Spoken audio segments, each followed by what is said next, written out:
এখন পর্যন্ত আমাদের উপজেলা পৌরসভাতে প্রশাসক নিয়োগ দেওয়ার কোনো সিদ্ধান্ত নাই এবং সরকারের এবং মন্ত্রণালয়ের সিদ্ধান্ত আমরা প্রশাসক যেগুলোতে দিয়েছি এবং যেগুলোতে ইউএনও এবং এসিল্যান্ডরা প্রশাসক হিসেবে দায়িত্ব পালন করছে আমরা খুব দ্রুততম সময়ের মধ্যে নির্বাচন দিয়ে দেব এবং সেই নির্বাচনে জনগণের ভোটে যারা নির্বাচিত হবে তারাই এই প্রতিষ্ঠানগুলোতে প্রতিনিধিত্ব করবে।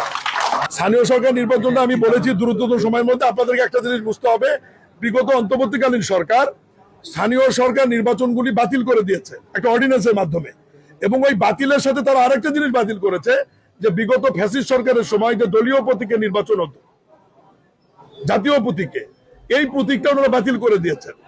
সাধারণ প্রতীকে নির্বাচনের ব্যাপারে ওনারা অধ্যাদেশে ম্যান্ডেটটি রেখেছেন। আপনারা জানেন যে প্রথম অধিবেশনে মাননীয় সংসদ সদস্য জানেন যে 133টি অধ্যাদেশ অন্তর্বর্তীকালীন সরকারের উপস্থাপন হয়েছে এবং সেগুলো আইন আকারে পাশ করার জন্য বিশেষ কমিটি কাজ করছেন এবং এই অধ্যাদেশগুলোর মধ্যে আমাদের সিটি কর্পোরেশন অধ্যাদেশ, উপজেলা পরিষদ অধ্যাদেশ, ইউনিয়ন পরিষদ অধ্যাদেশ, পৌরসভা অধ্যাদেশ, জেলা পরিষদ অধ্যাদেশ, আমাদের এই 5টি অধ্যাদেশ রয়েছে যেখানে জাতীয় প্রতীক ছাড়া সাধারণ প্রতীকে নির্বাচন হবে।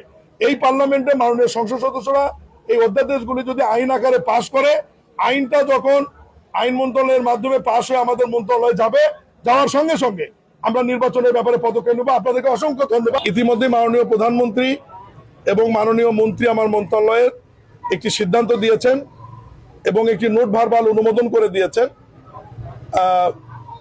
আমি সরজমিনে দেখে গেলাম এবং তাৎক্ষণিক সিদ্ধান্ত হচ্ছে যে এখানে একটা কমিটি আমরা মন্ত্রণালয়ের পক্ষ থেকে করে নিয়ে আসছি, যে কমিটি আমি এখানে ঘোষণা দেব।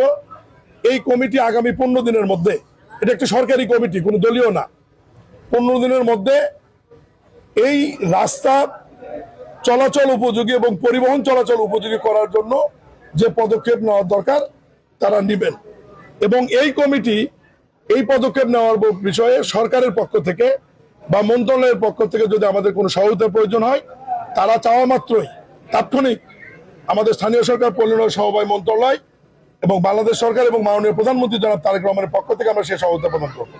এখন আমরা যে কমিটিটি সরকারিভাবে এখানে করা হয়েছে 7 সদস্যের, এখানে স্থানীয় সরকার মন্ত্রণালয়ের অতিরিক্ত সচিব আমাদের উনি এখানে আহ্বায়ক হিসেবে আছেন।